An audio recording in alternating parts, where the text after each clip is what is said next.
Sweet. Cool. Hey, welcome everybody. This is CBSI Presents Tales from the Flipside, number 79. We are coming to you. I'm not sure what YouTube looks like yet. Loading. Yes, so we have, and sorry that chime came in at the same time. It's hilarious. Now brought to you by Wind Chimes. But yeah, we are got a few guys, a couple more guys more than last week. So check us out, comicbookinvest.com. And yeah, guys, introduce yourselves.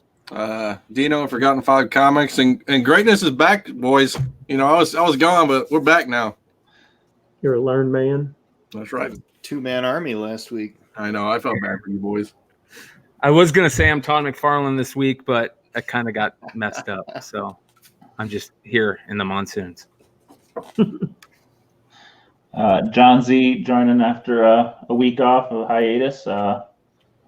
Apparently, we're just now figuring out that Google Hangouts went away, so forgive us for a little bit of amateurism here. Yeah, we were not informed till tonight when Dino's like, "Hey guys, it says Hangouts is no longer supported." I mean, no, you know, we struggled through it, but we got it. You know, A group wide Paul's problems. Yeah, I think it looks good though.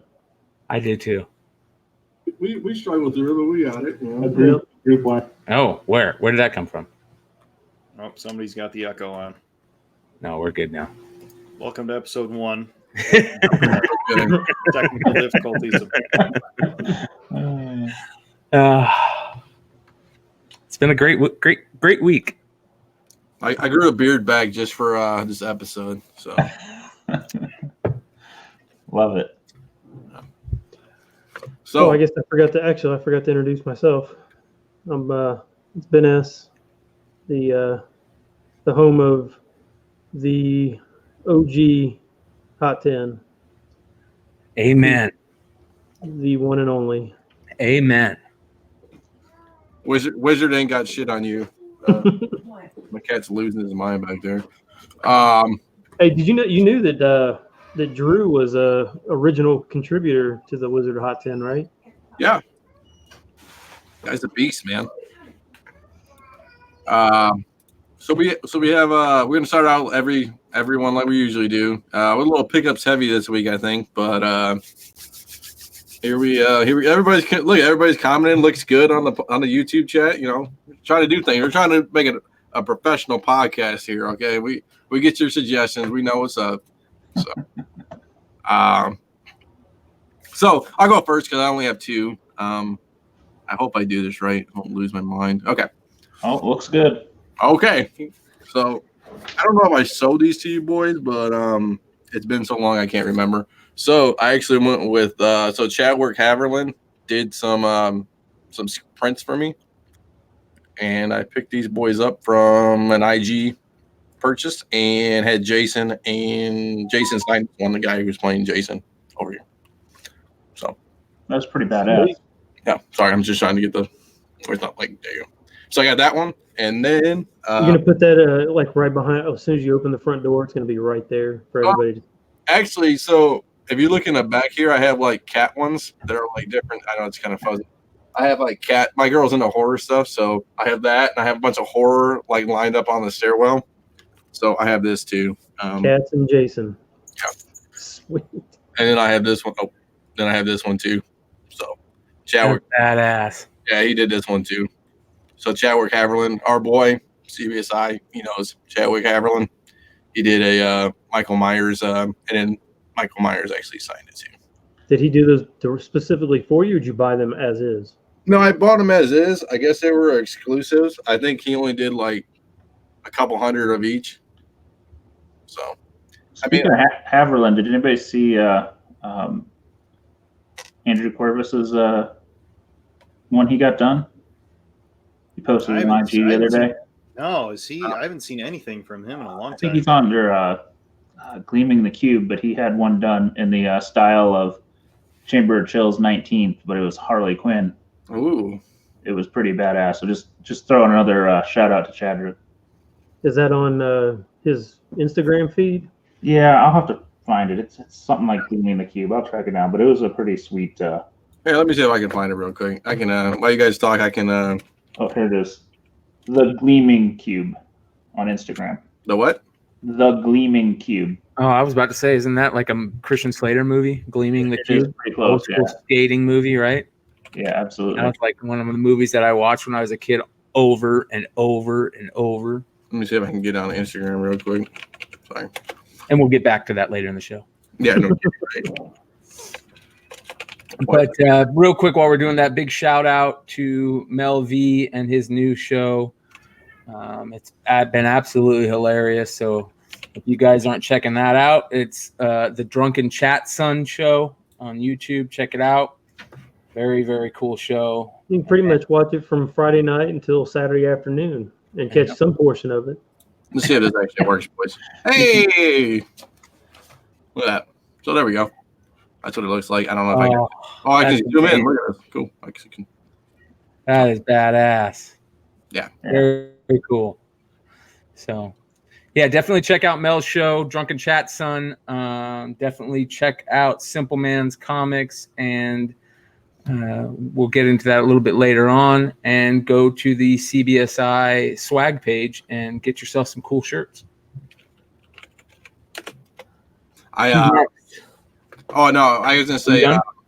I know Mel has like a new podcast that goes on for like 20 hours. We're gonna beat the Guinness World Record of 161 hours of podcasting one day. We're gonna one up them. Well, if Mel does that, somebody's gonna have to get him some extra wine.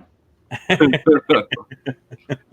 maybe we're cool enough. We'll get Mel to be part of the Guinness Book of World Records of 162 hours of podcasting. Yeah. Just a week's vacation, guys. We could do that. No. I'm gonna go last for pickups because I got some goodies here, so I'm gonna wait.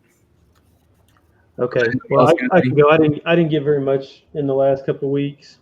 I'll take this one out. So I've been picking up these IDW variants for a long time, but I got really interested in this in those movie or those rock poster video or rock poster homages. So I picked up this one, and it's the Adventures of Augusta Wind. You can see that. But I was a little disappointed. I think Peter Renna actually emailed, because I was trying to find out who or what the homage was to this cover, and I think he emailed the artist, and the artist said he just did it in a general style of like Woodstock. So it wasn't. I was a little disappointed that it wasn't actually to an actual book, but anyways, I got it anyway, so that was kind of cool. And then just a couple cool variants that I picked up from the Perio. I don't even know what this is. Vampirella. I don't know. Betty and Veronica. I'm not sure exactly what that is. and then the is it Kendrick? Is that what it is? That's one cover I missed out on that I'm so bummed I missed out on. Yeah, I actually didn't. Somebody that was a nice thing from Ben C. He hooked me up on that. So, anyways, that's pretty much all I got. I haven't really haven't had much time to do much of any buying or anything like that. But I've been too busy stuck in drama for the last week. So yeah. Hey, I'm going to say this though, and I'm plugging my family here. I'm actually going to have a really nice pickup here. Hopefully, we're in the process of an adoption, so that'll be a really, really nice pickup when it goes through. I think that's going to trump all future pickups, my friend. Yes, I think so too. And we all knew you were going to do it anyways, but not within that announcement. We thought it was like Amazing Fantasy 15 variant we've never heard. Oh, I got. Did I show you the boys that one? I picked up Amazing Fantasy 15 variant. Did I show you that? Oh, great. I think I saw. Well, I mean, Dino was all upset because he thought his cat pickups were going to be the top of the food chain.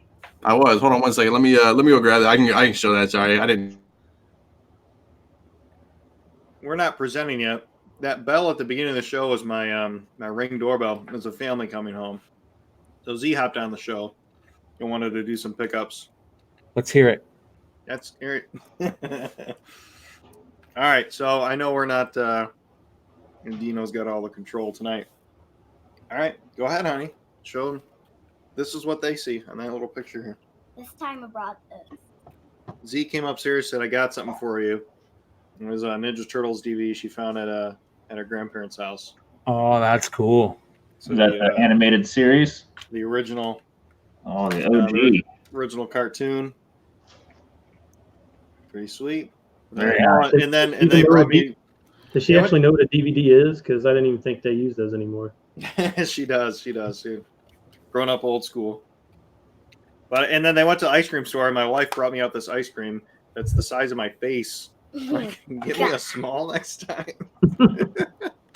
So we're hanging out. What else you got, babe? Before Dino gets back. Basket of goodies. Mm-hmm. Speaking of Ninja Turtles, I educated the children. We found 1, 2, and 3, the original movies, on a DVD at like Wally World for $5. So they got to binge watch that down on the drive on vacation. What would they think? One of them loved it. The other two, not as much. So we'll disown the other two. Exactly. What is this? You want me to open it for you? Gold mirror. It's a golden mirror. It's awesome. You use this to check for restoration? Oh. That's pretty cool. What else is in your basket? I left the other thing downstairs. Uh-oh. Well, what's this? My phone. A little Pinkie Pie pony? Nah, I think it was on my birthday. Can you say this is for you, Mr. Bolo? I see the cats coming. Can you say that? Dee? Say this is for you, Mr. Bolo. This is for you, Mr. Bubble. I want to ask Z something. Z, do you like the Ninja Turtles? I have a secret, but you have to find it out first. Oh, Uh-oh. What does that mean? I don't know.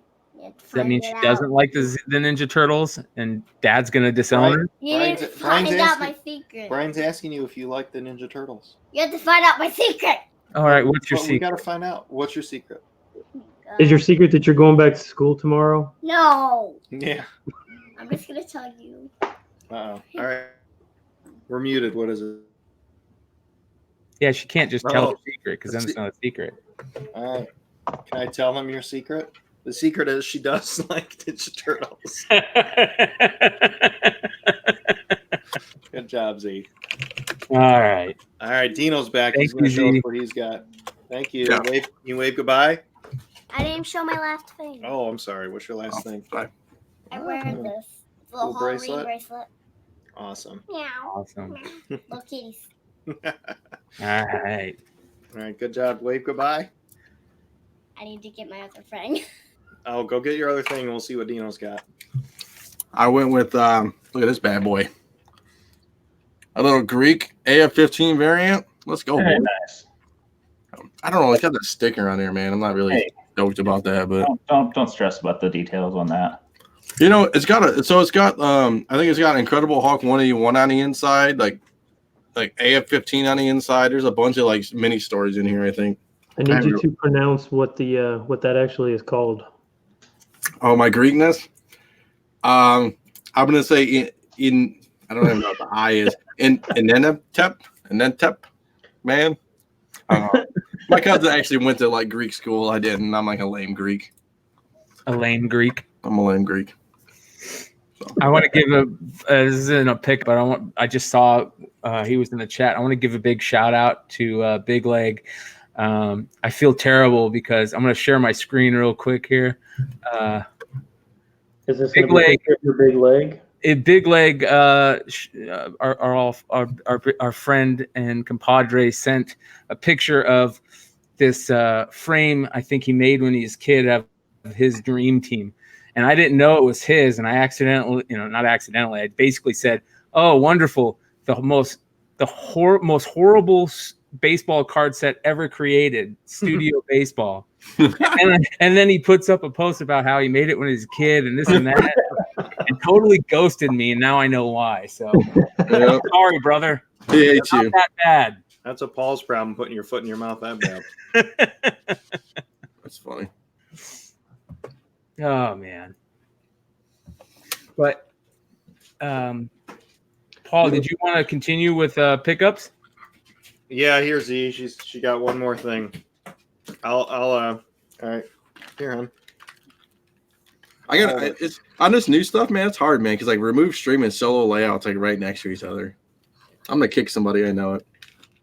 I can't imagine how many people Mel kicked out the other week. All right, what do you got? What is it? Bling bling SpongeBob? Your SpongeBob remote car. Well, that's Wonder pretty Woman on the pretty back? sweet. I do like the hamburger. Is it a Krusty Krab burger? Nope. My neighbor does not like SpongeBob. Uh-oh. But sadly, our neighbor, well, the other neighbor, moved away. Yeah, the neighbor moved That away. was like the only kid I knew that was like right by us. It's tragic. You guys got to move now. Make some new friends when school starts soon. Yeah. All right. Cool. You good? Shucks and Nickies. All right. You all set? I just want to show. So, Hey, why don't you just do your own podcast, Z? Yeah. Yeah, we'll do ZZ's podcast. We'll talk about it. Just do like gift openings and stuff like that, unboxing Yeah. videos. We'll get you set up. All right. Paul, I'll do it every day of you. I'll do it every day. Did Z, you said or John Z, you said you had a big pickup? I have lots of random stuff from the past 2 weeks. That give me a couple weeks of boredom, and I will spend my money on stupidity. So I can go whenever. Let's go, baby. You're on. Let's do it. All right. So went down to Surfside Beach this week and didn't get a lot of time to go out and about. Checked out a shop that was terrible. I won't even mention the name, but just when you can't find the new issues of the week easily, things are problematic. And the back issues were horribly overpriced, so I just didn't appreciate that.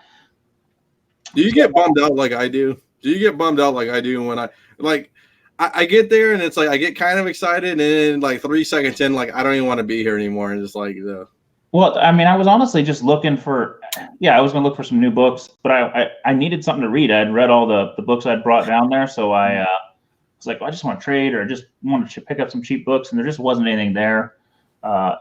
Thankfully, it was next to an Ollie, so I picked up some cheap Marvel trades after that. But I stumbled upon a antique flea market, and if any of the foreign guys are in the chat, I think Robert's in there, but stumbled upon these of all things, which are 4 issues of Aku Anka. After doing a little research there, are Finnish reprints of Walt Disney's Donald Duck, and they're from 1973 and 1974. So at $1 a pop, I said I'm going to pick those up because I don't know how Finnish editions ended up in a flea market in South Carolina, but I'm going to go ahead and give those a home.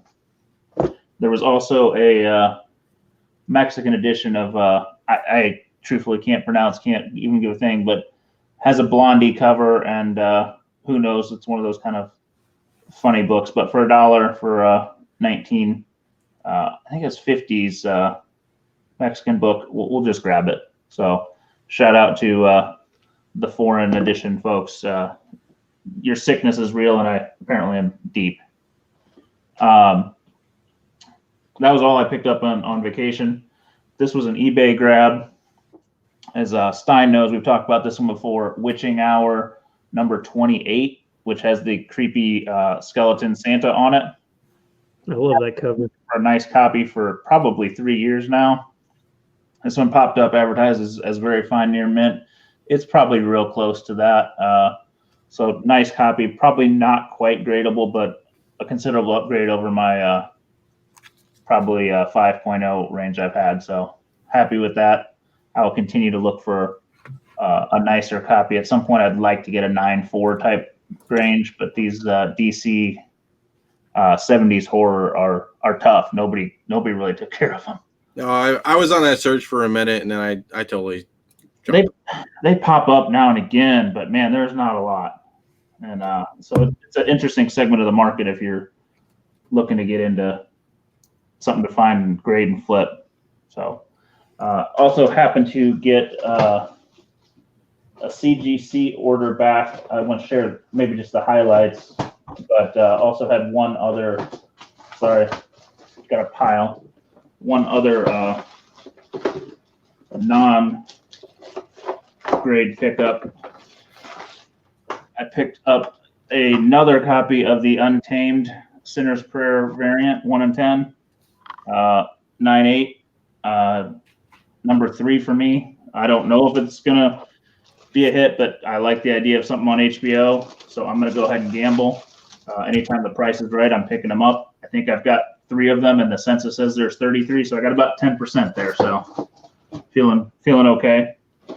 All the rest of these were ones that got submitted and sat slow tracked in the CGC queue under economy. I would not recommend that if you don't have patience. I think it took about 14 weeks, but you get what you pay for.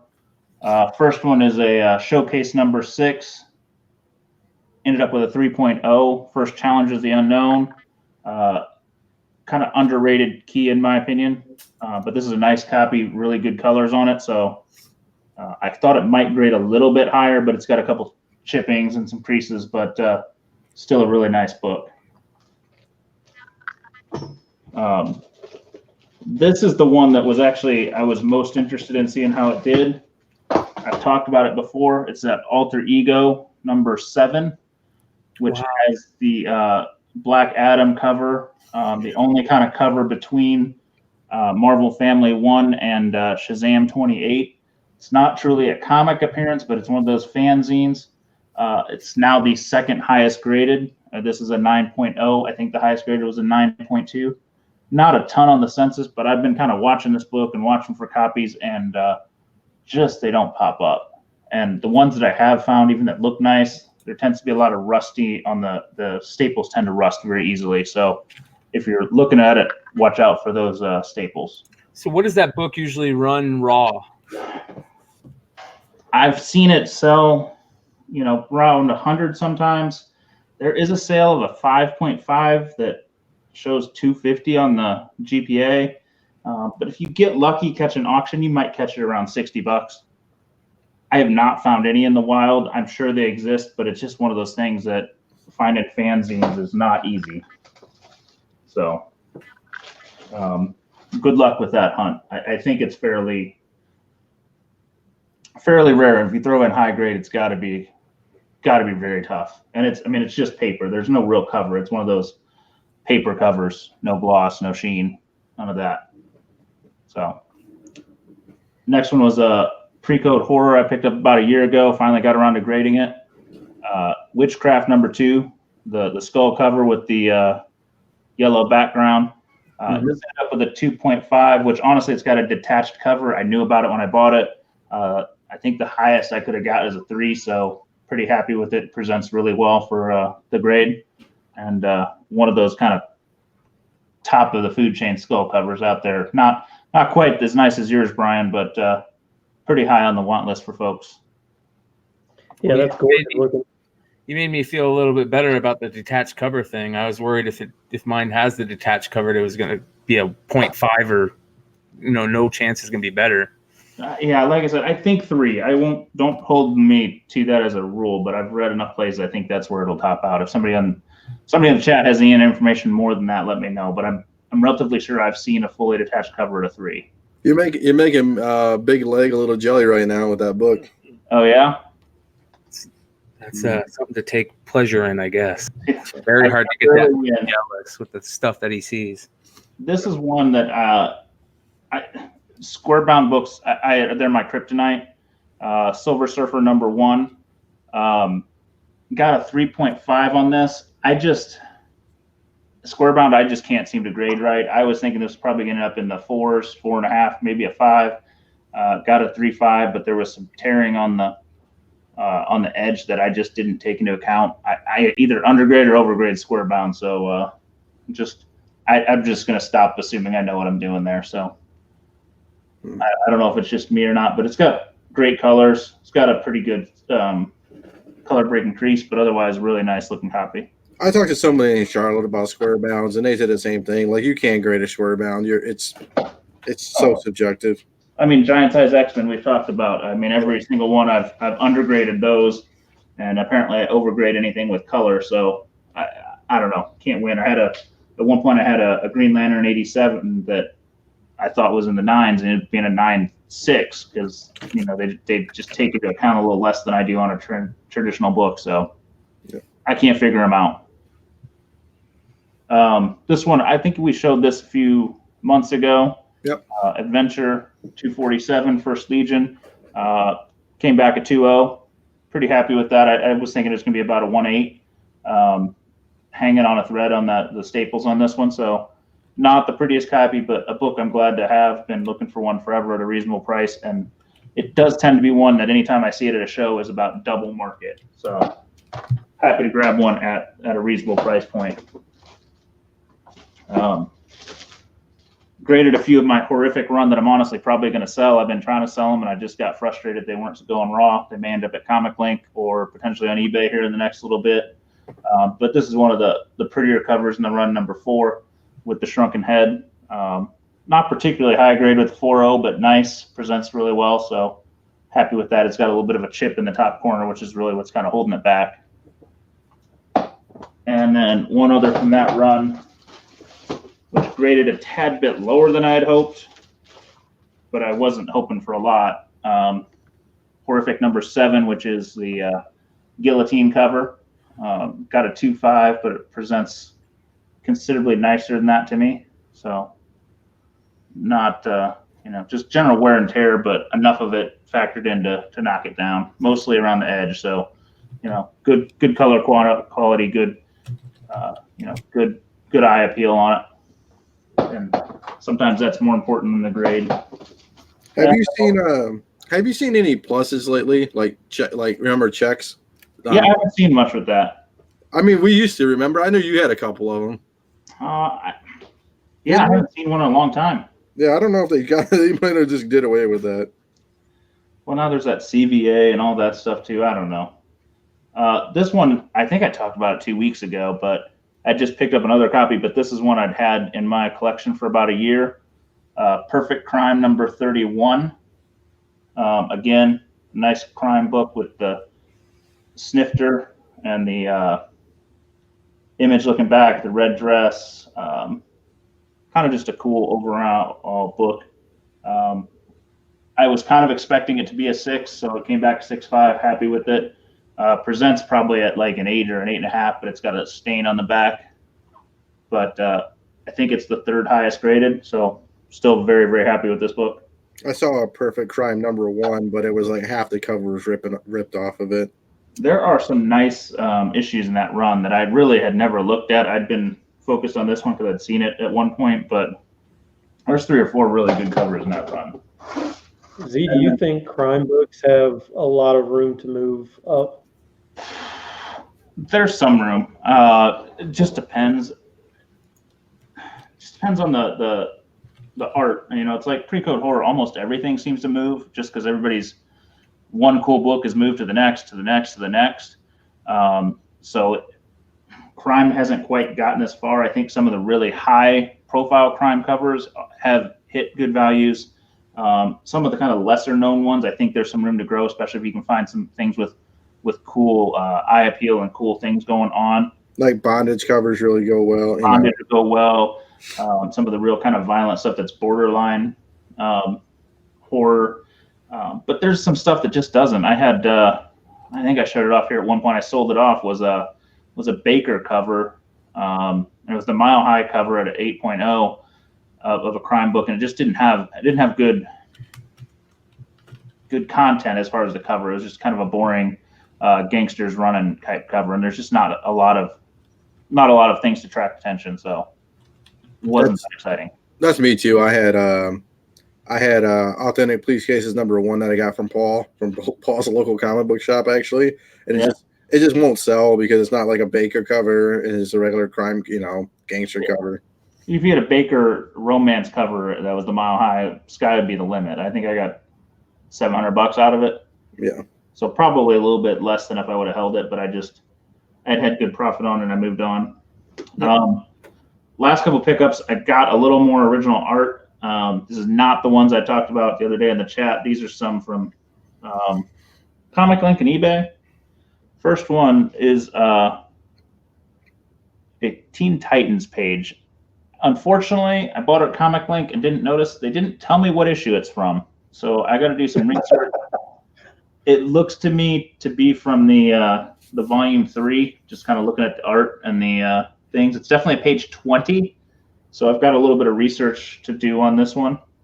Artist is Walter Giovanni. So if anybody's got any input, I'd appreciate it. Otherwise, I'm going to get myself on the DC Universe app and maybe just flip through page 20s of issues till I track it down. But it had a nice Starfire image in it. It had Superboy, Beast Boy, Robin, Kid Flash. It had a lot of good characters in it. Not a splash page or anything, but just for what it is, a lot of kind of good panels. So I thought. Speaking of that, did you see Young Justice coming back? Yeah, I saw it started streaming again on DCU. I caught the first 3 of the second half of the season. I think I got to catch the next couple issues. So definitely, if you haven't checked that out, you should. Yep.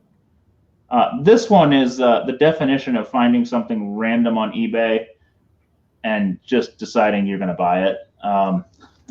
This is it's going to be tough. It's pencils only. For those of you not able to see, it is actually a Mighty Mouse cover, issue number 1. It's one of the variants, but it was listed as a funny topic. I got it for about $50 shipped. And I thought for kind of a cool kind of nostalgia character and a little bit of a kind of Action 1 homage image going on, I thought, why not grab it? And it's a variant cover. So I don't know, kind of cool. $50. I'll put it in my pile of random stuff and throw it on the wall at some point. It's beautiful, man. It's a great pickup. I think I got to be honest, like that's one of my favorite pickups of your whole bunch. So I'm going to pick some brains here because I've been struggling. I keep buying all these random cheap art. I haven't spent more than, I don't think, maybe $325 on any kind of art, whether it be a cover, whether it be pages. But I keep getting them in these just plastic bags. I need some feedback. Anybody out there that probably if you do art prints too, it's the same stuff. They're all 11 by 17. Am I best off getting the Mylar and the boards from BCW? I was eyeing maybe getting top loaders, or the other option was they have a portfolio kind of storage thing that you would carry them around in. I have enough that I've only got 10 or 15 of them, so it wouldn't fill that up. Just looking for best places to store this stuff. That's what Mike Morello told me to put them in one of those folders. Yeah. I was going to say the portfolio sounds the best. Yeah, that's what he said he does. That's the best bet. It seemed like it'd be easy to maneuver and easy to kind of keep track of then. I just kind of between that, or am I better off just getting them in Mylars and, putting them in some top loaders and lining them up somewhere? You can sit them right there on the coffee table, and that way people can see them. Well, that's true. Yeah, Bill Pemberton in the chat just said that he keeps his in the portfolio too. Just kind of looking at the pricing, it looked like if I was to do Mylar and top loader, I'd run about $45, and if I bought one of those on BCW, it'd be about $45. I can hook you up with that too. I think I might get a discount. I can talk about it. Yeah. I actually I hit up our man Simple Man because I know he has been doing some reviews of their products. I'm like, have you got this one yet? Have you seen one of these? I want to know if that's good or not. So anybody's got some feedback, let me know. Heartless Art, I know I want to frame them at some point, but I got to save up some cash and stop buying shit. So I'm just looking for a temporary home. Those portfolios are the same type of idea that a lot of the museums use for that type of ephemera. They put them in the flat pages or the flat folders, and they kind of lay in there that same way. So, all right, there you go. Michael's 40% off coupon. Yeah, Michael's is good. I mean, if either get it professionally framed or just do it yourself. I know they go portfolios there at Michael's. Off Michael's. Yeah. Heartless, they got portfolios there. Is that what you're saying? Yeah, they have a lot of art. Yeah, for portfolios. Oh, I'm gonna check that out. I hadn't thought about it. I just looked at that BCW one, but that might be cheaper to go local. Hey, you got a lot of space on that wall behind you. Get them framed and thrown up there, man. I keep hinting at the wife. That's what I want for a birthday or Christmas or anniversary, because I just don't have the vision to do it. As you can see, I've had the same 4 photos up there for close to 6 months now. So Are they? I want to all- get. Are I they want to get a all horror 11? art. I want to get horror original art. I think for my girl, like Friday the 13th covers and stuff. I don't know how that would be. it's weird. You can get some deals or you can't. Just depends what you're looking at and when and how it's listed. I had just I think cover sketch as an eBay search. Now you get a lot of garbage, but every once in a while you catch a gem. Were they all 11 by 17? Z? Most standard pages are. I've seen some of the cover art get a little bigger now and again, or a little smaller if it's a secondary publisher, or if they do painting or things. Sometimes it'll be a little different size, but I'd be willing to say vast majority is at 11 to 17. I sent you a link to a hardcover one, or like a hard case. Oh. But anywho, I forgot. I got distracted when the family came home. I do have pickups as well. And I'm sorry. Sorry, Paul. We passed you already, man. No, Use your allotted time. I'll catch you guys next week. Are you sure? We're not. That's cheap. So it's not bad. You could buy more of those inserts too. But so I won this a while ago, but it goes with my other pickups with the Blade news. But I have a Tomb of Dracula 9 that I won off a Facebook auction. Ooh. Paul, bring the fire. Yeah, so I got that, and then with all the hype news, I did purchase some other ones. So this first one is it is Tomb of Dracula 13, and so it's a CGC 8.5. Sorry for anyone on iTunes or not on YouTube. It's my Tomb of Dracula 10 is a CGC 9.0. The Tomb of Dracula 13 is a 8.5 CGC, which is the origin of Blade and also the first Deacon Frost. And so I kind of I can't remember which book it was. I accidentally hit buy it now. I think it was on my phone or something. That Tomb of Dracula 9.0. My bad. You're right. Yeah. Oops. Sorry, honey. I also picked up Tomb of Dracula 17, CGC 9.0, which is when Blade is bitten by a vampire. And then my last Tomb of Dracula purchase was 19, and that's a CGC 9.4, and that's when he realizes he's immune to the vampire bite. And then I think it has a Werewolf by Night appearance. I know I talked about the books a couple shows ago, but I didn't have them in hand to show. So I don't know what I'm not sure if I'm going to list them as a big lot and just go fishing or what. But I sent this link to Dino and he didn't want it. So we're talking about square-bound books. I guess I caught the hack bug from Dino. That's right, buddy. I got the Chilling Adventures of Sabrina, the monster sized. I picked that up in the 9.8, so that's a square bound. What is this book? It collects a few of the issues, so it's like a trade paperback. Oh wow! But so I'm going to put that up with the other skull books I have. My wife said I couldn't put it in the bedroom, so I think I have it. Only you would ask. I think I have it in a raw. I just collect. You know what's funny? I only got like 1 or 2 like hack variants that are in like graded. Yeah, I have it in a raw too, but it was a good price, so it was still up. I told myself if it was still there when I went back, I'd buy it. So that's how that happened. I'm the same way, Dino. All of my Art Germ books are all raw. Yeah, I don't need to grade him. I mean, there's too many of them. I'm not spending that kind of money on. My boy's becoming like your boy. He's releasing like 40 books a fucking week now. It's too much. You had me eyeing some of his art, though. Damn it, I don't appreciate it after you showed that one from a few weeks ago. That Sabrina. Yeah. I was eyeing that Fox cover on eBay again. I'm like, oh, that is nice. I still can't believe you didn't jump at that one I sent you, Dino. That Heritage one. Yeah. I don't know. I don't know, boys. I've been on sabbatical, I guess, comic sabbatical. I haven't really done much, man. I don't know. I don't know if I'm getting burnt out or what's going on. It's summertime, man. It's hard.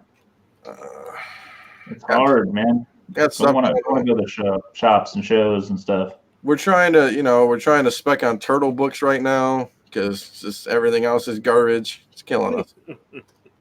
I'm pretty excited about some of the spec that's coming. I know some of the dark side spec that might be happening, with his announcement and the Galactus spec. I'm excited about some of that spec. It's not as heavy and hard as the turtle spec, but I think there's some good spec out there and some fun stuff to spec on, especially the dark side and Galactus stuff. But maybe I'm one of the few.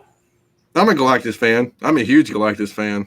I think just the issue is that a lot of people have bought that up for so long that there's, most people should have a pile of that. That's why I'm so excited, because I've got a huge long box full of dark side material that I can finally start offloading. That's the only Galactus book I really don't have, and I really don't want to buy one right now. That first 46, or is it 46, right, boys? 48, yeah. That's the only one I don't have, and I don't want to buy it at like ridiculous prices. I remember back in the day I could get like a 9-hour for like $300. It was ridiculous. No, that was that book that I was like, man, why was it so big as my youth? That was like a top 5, 10 silver book. And I remember like, man, as a kid, that's the one I wanted. And I kept putting off buying one as an adult. And I was like, it just doesn't seem to be popular. I'm not going to buy it. And then all of a sudden, shit. I'm in the same boat, dude. I like a couple of weeks, I was like, I'll finally pull the trigger and buy one. And then all of a sudden, they were up to like 700-800. And then it went to the stratosphere. And I was like, nope. Yeah. I didn't show it off. Ozzy had graded one. He had a 3.0 that came back. So nice. I managed to pick one up before it went crazy. I wouldn't usually bring this up, but since they're both in the chat tonight, big shout out to Chuck. My boy Chuck is the guy that came into that amazing collection. We sent our first batch out to Sean this last month, and that's actually going to be a book that's going out in the next batch. And once I get Chuck over here, we'll make a special show out of it and start showing some of the stuff we're getting back out of that crazy collection. I'm super pumped for that. Yeah, so I've been talking to the guys on the show about it for a while, and I'm pretty excited that Chuck has decided to keep the collection and make it his own. So we're going to hopefully be a chance to start showing those off once they start coming back from CGC. So you're going to blur poor Chuck's face, man.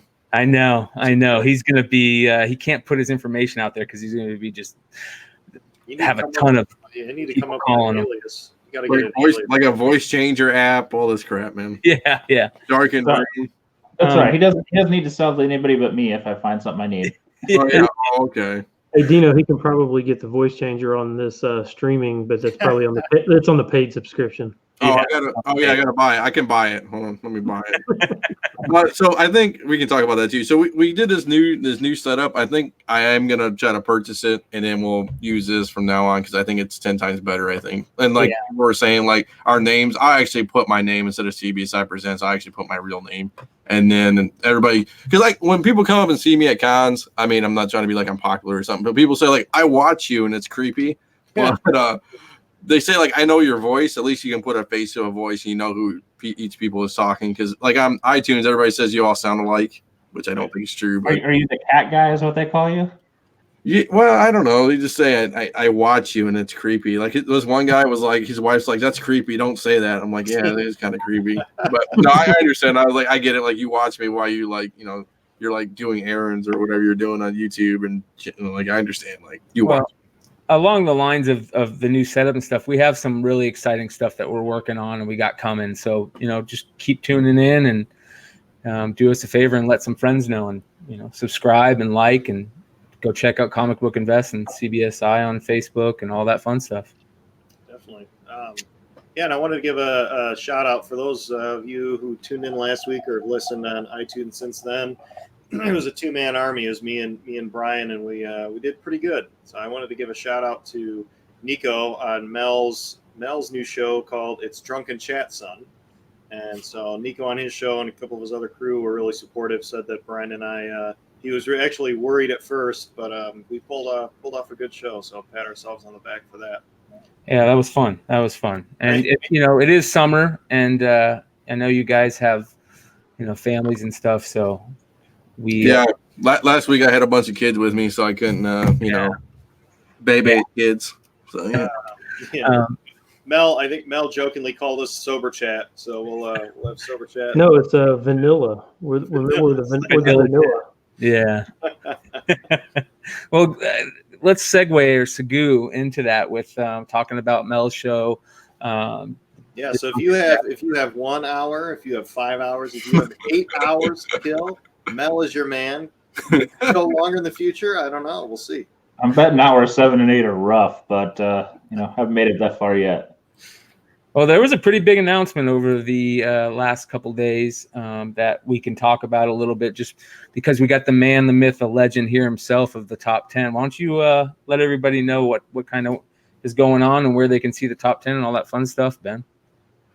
Yeah, so I'm sure probably most anybody that's watching this probably knows, but so for about the past year, I've been forwarding the day before. I've been forwarding the list over to Comic Tom and Russ of Millgate Comics, and then they put together a video and based on that list, and and then basically put it out on their YouTube channel.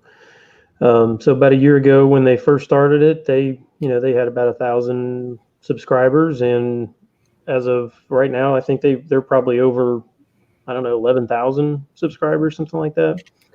So they've increased a lot in the last year, but it was basically kind of the decision of, this is CBSI's list.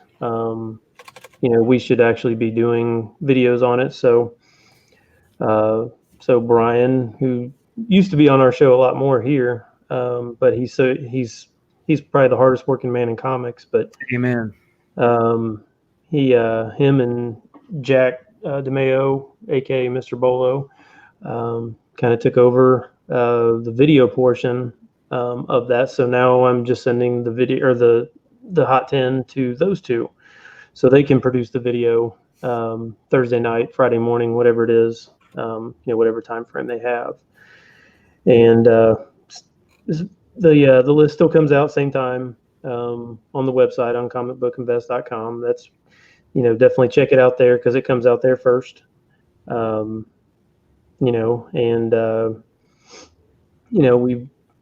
welcome all. There's been a lot of comments, both good and bad, the last 5 days or 6 days or whatever it has been since we announced this, and it's been eye-opening for me, seeing the comments, but it is what it is, and I'm open to all the comments that are out there. But yep. But no, if you haven't watched Jack and Brian do their first go at it last Friday, they did a great job. For those of you who have not watched a lot of their videos before because they think they're overly long, the Hot 10 was, I think it clocked in at 18 minutes or something like that. So about 2 minutes a book is what they talked about. I think it worked out great. And it's only going to get better. It looked amazing. They did a really good job. Yeah, I mean, you have to think back. I mean, a year ago when Tom first started doing it, like I said, he didn't have very many subscribers at the time. And, his video quality wasn't as high. His audio quality wasn't as high. And it continually got better. And I'll never take away, what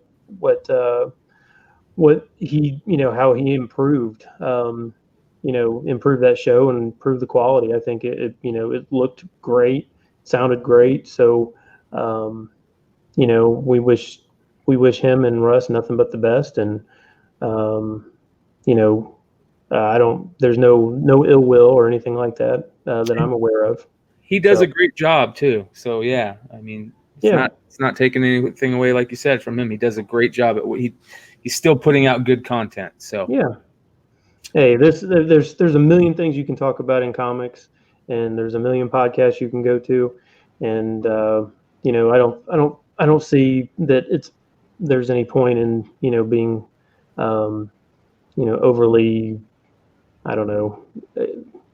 Some of the comments are a bit over the top, but I don't see the point of that. But In one ear, out the other type thing, and it's all about the communities that grow, and they grow larger. And it's not just the CBSI community; it's the comics community. I think over the last 10 years, the comics community has been doing this, but it's kind of grown pretty fast in the last 5 years. And I think as long as we know that and continue just to treat everybody somewhat decent, it'll continue to grow. So that is my thoughts on that. Yeah, I mean, if you've not watched Simple Man, you're missing out. He's been putting out content for years, and has been a contributor to our show. I know he's gotten a little busy, and I think he's on the air about 6 nights a week lately. So we wish him the best, and whenever he can show up, we're welcome to have him. But hardest working man in comics right now, I think. Yeah, absolutely, and I don't think people. I've done a couple small videos for myself, and it's not easy, and it's time consuming, and it's hard work. If you're not getting paid for it, it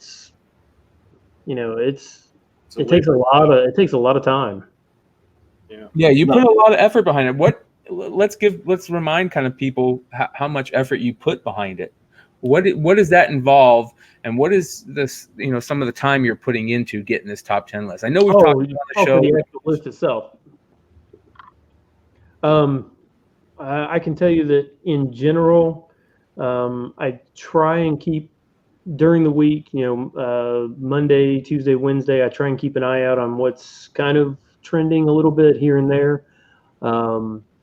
And then if I see something, I'll usually just go on my phone and I'll put a note in my little notes section and say, that way I can kind of, because unfortunately I'm getting old and I can't remember anything. So I try and just keep little notes here and there. And then Thursday comes around, and when I get time, some days my life just gets in the way, and I can't start, until 9 o'clock at night, 10 o'clock at night, and I'll go past midnight, 1 o'clock in the morning. I know there for a while, Jack was like, he would send me messages. He was trying to be all nice, like, hey, do you have the list done? And I'm like, I'm working on it, man. I'm really trying. So I definitely put several hours in it, but and then once I try and make at least it sound, I don't know, kind of just quick blurbs and stuff like that, rather than just saying, hey, this book sells for $40. I try and add a little bit of insight, or just something to it that sounds a little bit, somewhat okay to read. Yeah, why it's hot and other cool things about it. Stuff like that. Yeah, or maybe I might throw my opinion in there every once in a while. I try not to throw my opinion too much, but I do, like some of the books this week. I to be honest, this What If 10 thing, I don't get it. I don't understand it. I've never owned that book, but I just don't get it. I don't understand why somebody would a 9.8 just sell this week for like $800 or something. I mean, it's insane. Yeah. I don't know who has that kind of money, but for a what if story, I don't get that. But I try not to add too much commentary, too much personal commentary. I also think that with Simple Man and Bolo with the list, you get a little more. Why are people buying it? Why are people speccing on it? Not just that it sold. I think there's a little more background information going on the new format. So. No, and those two know they know their stuff. Jack reads a ton, so he knows what's going on. I would definitely value their opinions and take what they say. They do their research. They're not gonna throw statements out there about it being a first appearance of a character that it's not. So they'll cover their bases. Yeah, Joe said a 9.8 SS Stan Lee sold for $1,700. Holy God! Let's go. Of the What If 10? Yeah. Oh my God.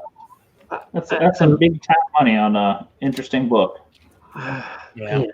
How many do you think are out there of 9.8 SS Stan Lees though? I mean, well, who the hell thought that was a good idea to grade? The same people that bought it 10 years ago when she was so crazy. Man, I don't know where these people are getting their money. I mean, I don't have $1,700 to spend on any book, let alone a What If 10. It's all these Silicon guys, Silicon Valley magnets. Oh, it's all these Wednesday warriors that have been experienced at $50 You never a know. pop. That person that bought it for $1,700 could put it up tomorrow for $2,100 and it'll sell. You know, maybe the spec game is, you know, fueling more than we think. I'm going to throw a shout out. DS Comics just joined us, and we mentioned before he's got the Golden Guys podcast, and he's been talking about the pre-code horror market and a lot of shenanigans, people buying the highest graded on like Comic Link or Heritage or somewhere, sitting on it a few months and then listing it at 3, 4, 5, 10 times the price. That's not a bad idea. If you're investing serious money in these books, regardless, new book, old book that I like or don't like, do your research, man. Just do your research when you're spending more than $50 on a book. Yeah. Yep. Don't just take any of our opinions on it, man. It's your money. Yeah, buy the book, man. Don't chase after what other people are chasing after, man. We always talk about that. Like, I'm gonna buy a book because I like it. It's not because, you know. Well, we always get into that to one of the hot button topics, you know, whether it's cameo versus first appearance, if store variants, this and that, and it comes down to it all time and time again. Buy what you like. If that's what you like, then buy it, you know. But buy it because you like it, not because somebody else tells you to like it. I'll tell you, I'm probably the only guy with Cat comics and Freddy and Jason comics that are probably obscene amount of Freddy and Jason comics. Yeah. So you got all those Grumpy Cat variants? No, I picked up. Tony picked it up in North Carolina. It was in one of Phil Chung's boxes. It was Samurai Cats. Like Big shout out to Phil Chung. Yeah, it was cats that were samurais, and I said I had to buy it. I had to get it. Did you guys get any of those Rick and Morty lenticular covers? No. So this is I'm just going to show this real quick. This is kind of crazy. These lenticular covers came in. I bought a couple of them, and they did something different. The whole polybag thing that I didn't know, that kind of blew me away. And you know, we all know about how crazy the polybag thing can get, but they literally like shrink printed polybag over the comic. Can you guys see that? Yeah. Oh yeah. What the hell were they thinking? Well, is that Looks like the Walmart variants, how they do that. well? Yeah. I mean, you think about it, because that cover's kind of like the old Sport Flicks or whatever, the baseball cards. Yeah. They would scratch real easy. So maybe that's why they did it. Maybe that was why. I don't know. I mean, Whatever. I mean, and maybe like you said, because they're the lenticular, those Sport Flicks cards can go through some pretty hefty damage without being, you know, hurt. So, right. I don't know. I'm gonna break this comic book talk with a live opening of some things that I don't think are comic books. So let's just do this real quick. I like how you said you don't think. Yeah. There we go. He doesn't even know. You know, you got a problem when you don't really know what you're opening. I have a feeling this is. By the way, this is Brian's. This is my pickups real quick of the week. And the only thing I don't like about this is because you can see it's just in a priority mailer. And I bought. Me and Paul kind of had a conversation talking about how we were maybe going to do these group breaks that we were talking about, you know, when we first started talking about cards and collecting cards and stuff like that. But basically what this is, and now that I look at it, he did ship it decent. It was covered in, he had foam around it and stuff. But these are cello boxes, 1988 Topps football, unopened, still in the wrap. And he said they're from a sealed case. I don't know, and I kind of explained that one of the ideas that I had that we were talking about is to do the type of group break where you see them from Baseball Card Exchange, or is this from an individual? This is from an individual, but they're 1988, and maybe they shrink wrapped them themselves. But I'm not really too worried. 1988. This is kind of like the last year Topps football was worth the crap. But one of the things I was talking about is one of the way they like to do these group breaks is, say I open this box, and this is the box that we offer, packs to be available in for our fans. This is how they come. this would be pack 1, pack 2, pack 3, and vice versa. And then we could either go down or call this 4, 5, and 6. We can make a decision and say, okay, whoever has, that pack and that number, we'll put, a little post-it note on it. And then we can either send it out to everybody or open it live. We're just kind of throwing around ideas. But since I just got this, I'm going to do a quick open and see if we got any stars on top. What's 88? What are some stars in 88? 88 is the Bo Jackson rookie year. It's of course, Vinny Testaverde rookie year. I get him for the Bo Jackson and the Brian Bosworth rookie. And of course, my holy grails are rookie cards on top. So I always hope to get a Bo Jackson rookie on top or even on the back. Somebody said it's Aikman's rookie too. Nope, 89 tops traded. So this is 88 the year before. Aikman's big one though is 89 score.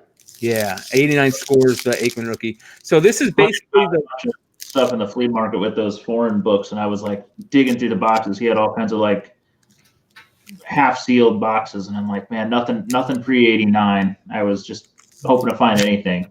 Yeah, and that's kind of my thought process is baseball anything pre-86, and football anything pre-89, 89 and back. But I'll just go through these really quick. But you can see, they're all in really nice condition, how they're kept there. You guys can see the gum in the middle of the pack. So let's just go to the gum and the middle of the pack. It's going to be stuck on the 1,000-yard card. But in this season, the 1,000-yard card that they offer has like a glossy, so the gum doesn't stick to it. How many pieces of gum are you going to chew tonight, Brian? I'm not, because we all saw. Well, what the hell? Oh my god! Oh my god! They're bad. It's worse.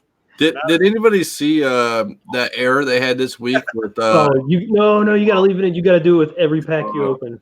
Oh my god, that was worse than the garbage pails, man.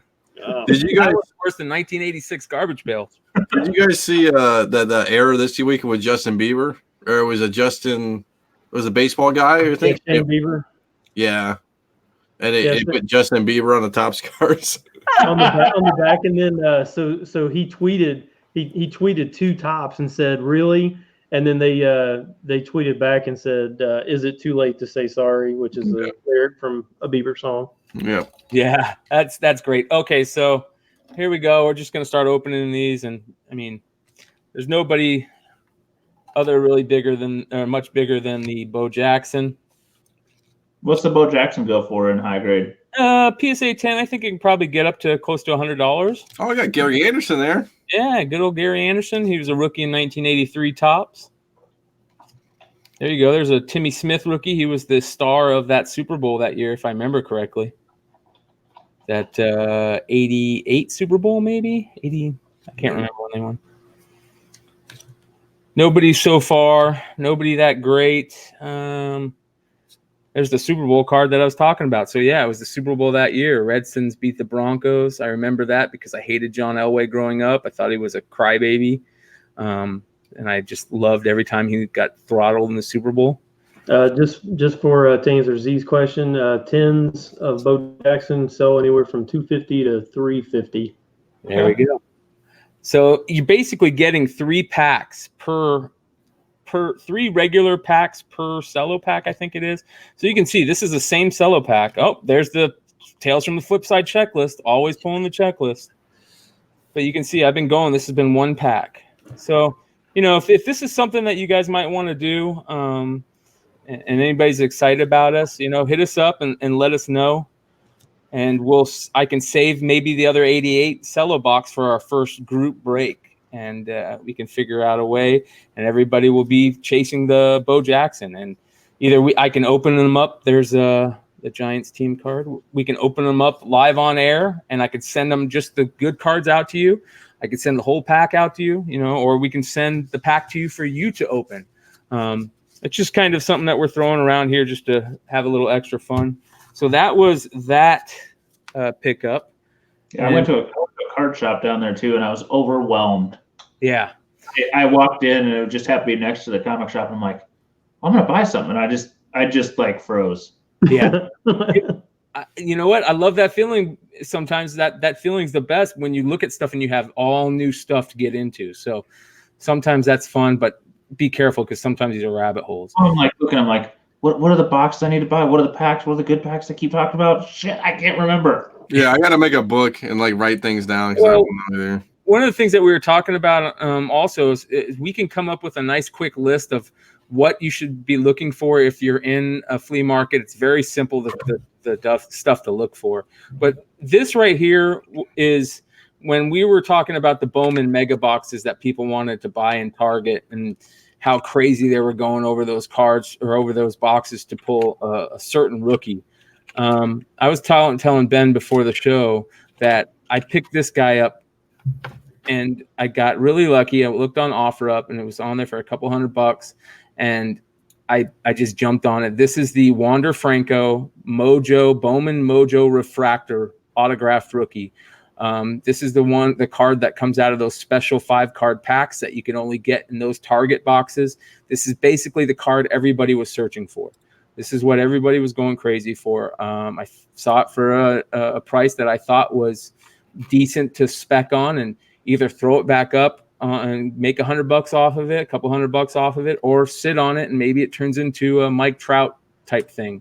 You never know. This kid is only 18 years old.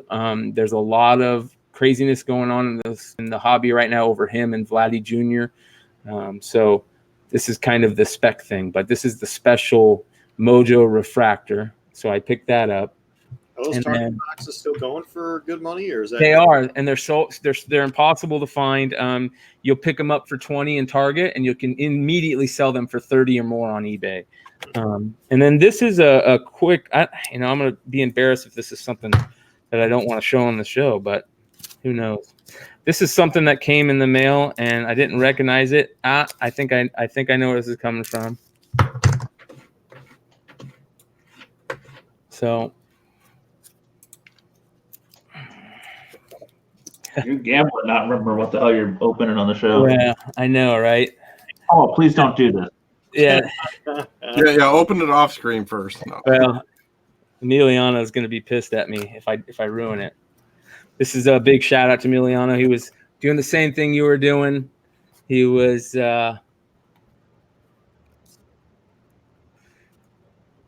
going through cards at a flea market, I believe, and saw this, and I believe we talked about my love for Doug Flutie on the show in the past, that whole thing back in the day. And so he sent me this for free. So big shout out to him.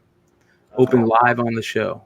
He found that, for really cheap and said, "Oh, you want it?" I'm like, "Why not, man?" So big shout out to him. Thank you, brother.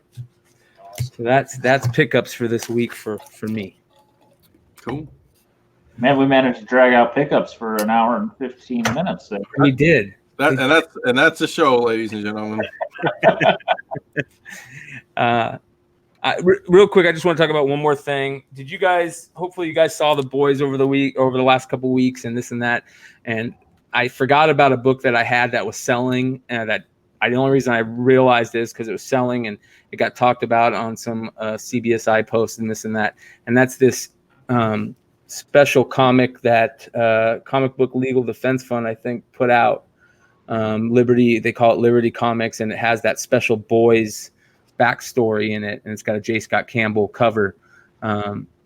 This is some free cornbread out there for everybody. I'm not 100% sure they're still there, but I picked these up a year or two ago on the Comic Book Legal Defense site, and just go check there and see if it's there before you pay any outrageous prices. Did that come out before the boys #1 or after?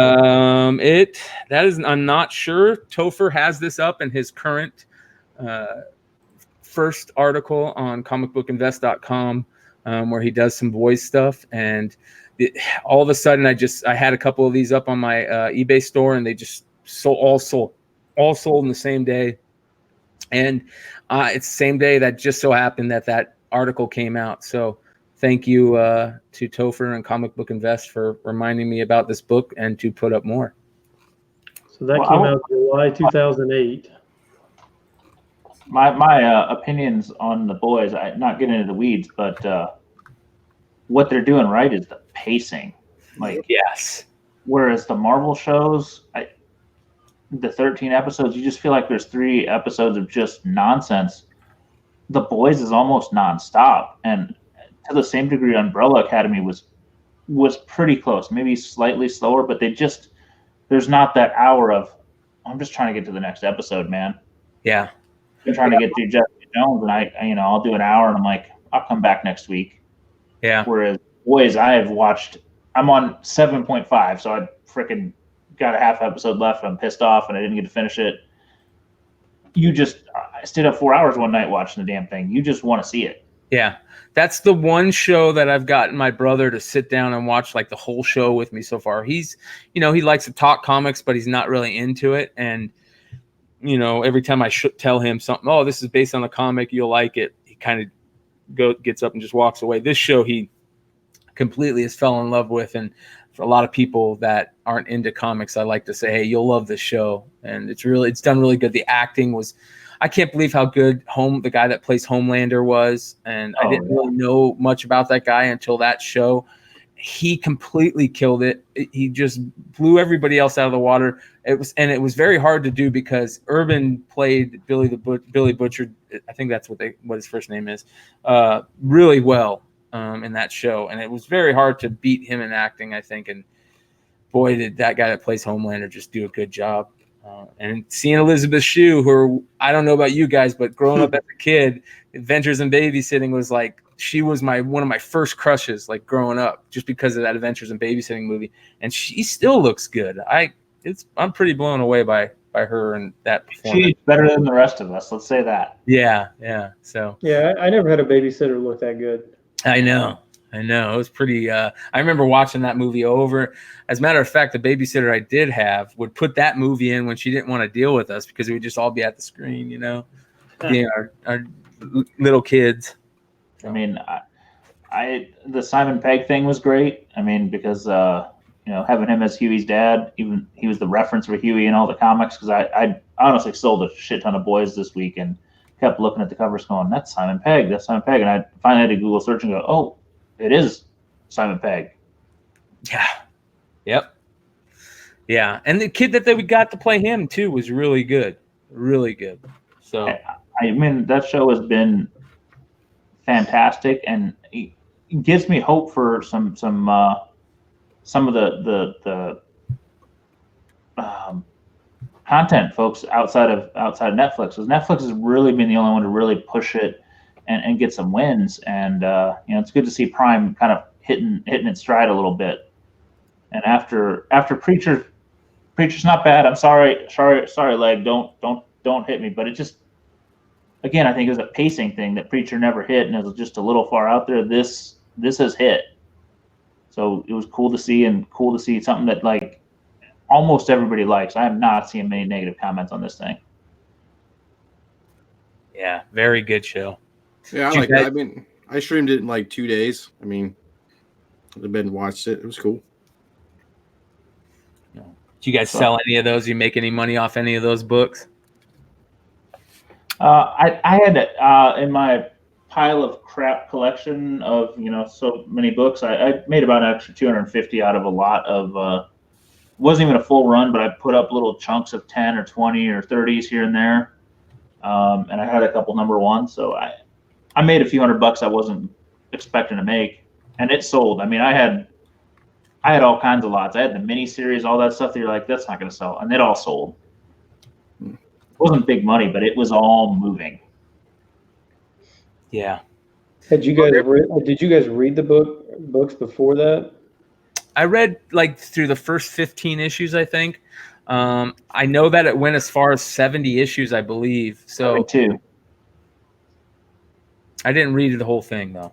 No, I didn't read any of them at all. A couple of people had told me that somewhere around halfway it kind of wasn't as good as it was. But I mean, to do something 72 issues and be fantastic is tough. What it makes me wonder is, other ones kind of in production that we kind of ran down that schedule a while ago that have potential to be fantastic. Makes me still think Invincible has the potential to be something spectacular. That number one, dude, has not. I wish it wasn't animated, but that number one hasn't slowed down a bit, man. And it's so hard to find. And it's so funny is that at Charlotte, that was one of the number one books people were asking for is Invincible books.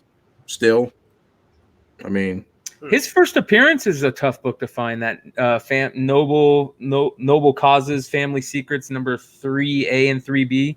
Both covers are hard to find. Well, then you got all those preview issues with the Savage Dragon and the He-Man and the.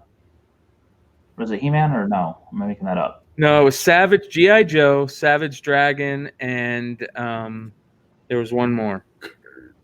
I got 2 of the 3 in that lot, and that's the only place I've owned one Invincible. It came out of that lot. It's not Tech a 9.8. Jacket? I think Tech Jacket. Yeah. Tech Jacket. And I won't sell it. I mean, that's one of the few books that's just.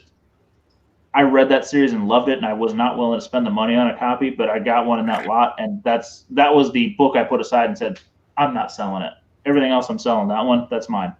That's the only book that I ever went out and bought all the big like absolute editions for. Was You did that too, right, Z? yeah. Oh yeah, do you have the SDC hardcover ones? Yeah. Oh, they're fucking fantastic, right? Yep. Oh yeah. So The omnibus, nice. I bought the paperbacks and read it, and I bought the hard copies and put them aside. yeah, and there's certain books that are so cool to see in these big huge editions. Kingdom Come being one, Invincible being one. I'm sure there's others, but those are the 2 that I always What's like. funny, my oldest is only 11. He's like, "Can I read Invincible?" Because he knows I love it. And I'm like, I don't know, man. I think it's just a tad bit above you, but I can't wait till he does because there's a little sex, a little more than you want. But I'm like, man, you will love it because it is. So It is a good Spider-Man. I've never read one issue of it. What is the big deal about it? It's like the first superhero book that I remember that was really like a young superhero, like a Teen Titans type book that was for adults. They did a lot of the stuff that is really adult situations. That's what I remember from it. I remember getting into that before Walking Dead. I got into Walking Dead. Didn't he do Invincible right at the same time as Walking Dead or right before Walking Dead? Before. It was like maybe less than a year before, I think. Yeah. So I was into Battle Pope, and of course I instantly picked up Invincible, but Tony Moore wasn't part of it. That's where we kind of saw the beginning of Ryan Ottley. And Ryan Ottley's art is so damn good. And to see him, I don't remember what he was if he did anything before that. I think that might have been one of his first books that he did. Right out the gate, he's been excellent. If Invincible is the first stuff that he really worked on, that guy is unreal. And seeing him jump to Spider-Man has been a lot of fun. Oh, his Spider-Man pages are great. With him and Stegman? Yeah. I've said it a few times, and I'm still watching. I am trying to find myself an Invincible OA page, and I either keep underbidding or keep not finding the one I want. I think to me that's one of those. You'll be glad you bought one. There's a lot. I mean, 150 issues or whatever, 140 some odd issues, but it's impossible to find a number 1 in really good condition it's almost impossible to find one in any condition for a decent price. Oh, I won't let mine go. I won't. I know. I tried to pry it from you when you first got that collection. No, I was like, if there's one book I'm keeping out of this whole collection, it's that. Oh, and I think it's only like it's a 9.2. It's not perfect, but it's like, it's mine. Not doing it. So good show, a good book, and I think I agree with you. It'll be a good show. Man, if that were live action, that would be such a show. But the budget is huge. It's on such a grand scale. You know what's dropping soon is The Kitchen. That's like, I know that kind of like snuck in 2 up weeks, on 2 or 3 weeks. A lot of people. So we'll see how that goes too. I think I'm gonna get my girl into Lady Killers. I think The Kitchen comes out Friday. Yeah, I think is it Friday? I thought it was in a couple of weeks, but I could be wrong. That's a good looking. It looks good. My only fear is some of those things tie so. I just don't know if people are going to tie it to the comic. You know what I mean? No. You get in the genre of crime and stuff. I don't know how much spec it pulls back to the comic. Where superhero always goes back to the comic. Some of these things that are secondary, I just don't go. That movie I watched about that I need the comic. A lot of people like casual readers, even like my girlfriend, she doesn't know like a lot of stuff that she's like, oh, that was a comic book. Like they just don't put two and two together, you know?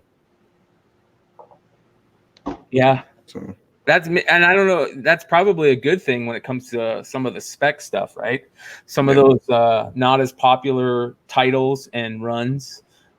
It's good that it gets hot out, outside of comics first, because otherwise they would just sit. look at like Umbrella Academy. You could give away Umbrella Academy before the show started. You know what I'm saying? Which Like blew me away. I never understood that. Like that was such a good first series, and to have Gerard Way be behind it, you would think that it'd be worth some money. People would be easier to sell. Yeah. I tell you what, I was on vacation, read more than I usually do. I got about 3 or 4 trades through the week read, and which one impressed the shit out of me, and I hate to say it, was that the Magic Order with Lamar, and I'm like, oh, it's gonna be a Netflix thing. I'm like, that was a hell of a book. It was fantastic. It was one of the few I just read and didn't put down. So the man can put out quality. I don't know what it's going to do. I don't know if it's going to be a great show, and he churns through stuff and has high print runs. But man, it was a hell of a writing project.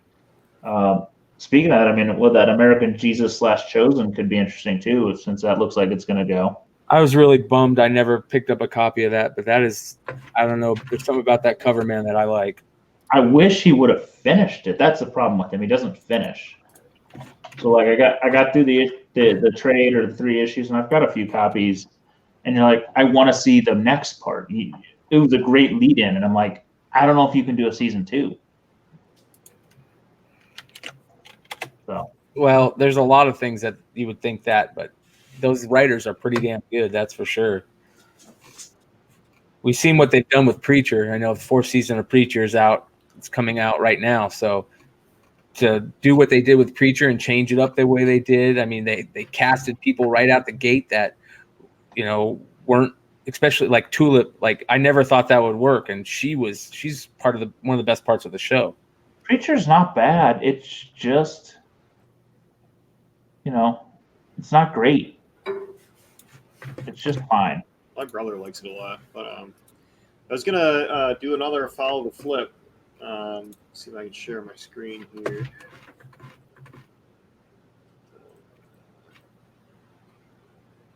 Here we go.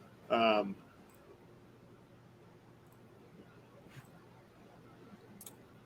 right, cool.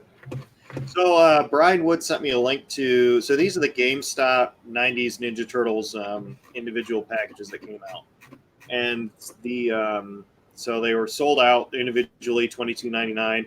But Brian Wood sent me a link today that they have a bundle set for $91.99. So I looked into it, I bought it, and it's $104.02 shipped. And so I looked on the eBay, and they're listing for $190. We'll see what this one goes for, the 98 one. But they've been selling pretty well too. A couple of best offers, but individually, $65 for Mikey, $40 for Donatello, and just kind of all over the place. So I'm going to throw that in the ring as my my follow the flip and see what happens with those. I might throw in the towel on the rest of the Amazon stuff and take my $80 and roll it into this purchase and see what happens. But so if you're looking for them, GameStop has them up. They're still available for now. That's what I got. So we'll see if this is a flip or a flop. I think it's worth a shot. Yeah, we talked about this follow the flip idea of the group doing a 90-day challenge. I will say I'm not going to let Leg judge it because he still holds some false regardings from the original CBSI flip challenge that I won. Funny. Yeah, we have to flesh that out and come up with rules and figure out how we want to do it. I think it'd be fun though, man. Just open it up don't care what you flip. It doesn't have to be comics, man, because we buy all kinds of cool shit. I mean, the only rule is like you gotta have a receipt, you gotta have a date on it, Yep. You gotta have a PayPal transaction, and it has to be the same book or I eBay. think we trust each other. Yeah, And, I'm on the Yeah. on with you guys. I'm cool with it. Yeah. $100. I mean, I don't know. I'd say Paul'd be the one to cheat, but he'd fuck it up, so I'm not worried about it. I don't know, man. He's over there flying in helicopters and stuff. Yeah. I feel like he's lying to us. I don't think these Paul problems are real. No. Let's see. Not He's, even. like he's turned into Paul's problems the most interesting man somehow. It's weird. It's the beard, man. It's the beard. It is. True. It wards off the bad juju, bounces off the beard.